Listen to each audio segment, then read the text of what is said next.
নমস্কার বন্ধুরা, আপনাদের প্রত্যেককে স্বাগত চ্যানেলে। একটা মারাত্মক খবর উঠে আসছে। একটা বড়সড় পদক্ষেপ নিতে চলেছে কেন্দ্রীয় সরকার তথা রাজ্য সরকার। কাদের বিরুদ্ধে? না, বেসরকারি স্কুলগুলোর বিরুদ্ধে। কারণ একটা কমপ্লেন জমা পড়েছিল কেন্দ্রীয় মানবাধিকার কমিশনের। সেই কমপ্লেনে দেখা যায় যে সমস্ত বেসরকারি স্কুলগুলো নিজেদের ইচ্ছা মতো পাঠ্যক্রম সাজাচ্ছিল, নিজেদের ইচ্ছা মতো বই দিয়ে তারা একটা বুক লিস্ট বানাচ্ছে, ছোট ছোট বাচ্চাদের পড়তে বাধ্য করছে। আর যার ফলস্বরূপ দেখা যাচ্ছে যে তাদের যে বইয়ের ওজনটা সেটা মারাত্মক কিন্তু বেড়ে গেছে। আর যে পরিস্থিতিটা তৈরি হয়েছে, যেটা সরাসরিভাবে একটা গুরুতর কিন্তু আইন লঙ্ঘন করছে, সেটা আরটি অ্যাক্ট 2009-এর 29 নম্বর ধারা লঙ্ঘন করছে এবং যে জাতীয় স্কুল ব্যাগ পলিসি 2020 সরাসরি লঙ্ঘন করছে। আরটি 2009-এর 29 নম্বর ধারায় এটাই বলা হয়েছে যে কোনো স্কুল নিজের ইচ্ছে মতো পাঠ্যক্রম বা বই বাচ্চাদের ওপর চাপিয়ে দিতে পারবে না।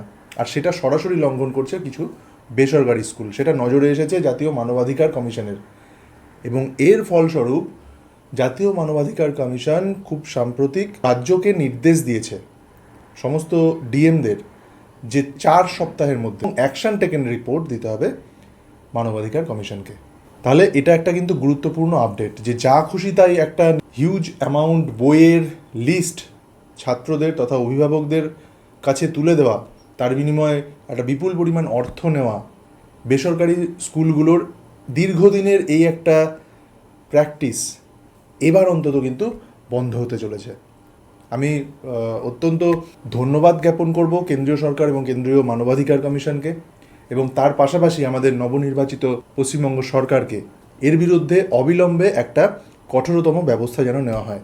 কারণ যে পরিমাণ বইয়ের বোঝা ছাত্রছাত্রীদের উপর চাপিয়ে দেওয়া হয়, সেগুলো কিনতে গিয়ে রীতিমতো মধ্যবিত্ত শ্রেণীর বাবা মায়েরা কিন্তু সর্বশান্ত হচ্ছেন প্রতি বছর।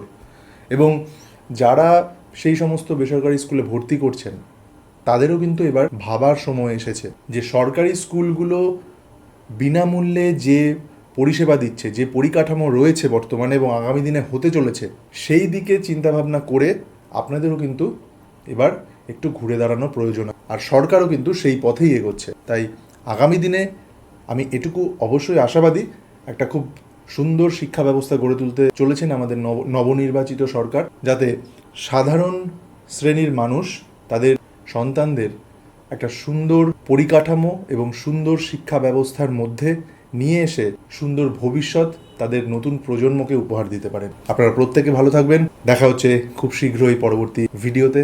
ধন্যবাদ।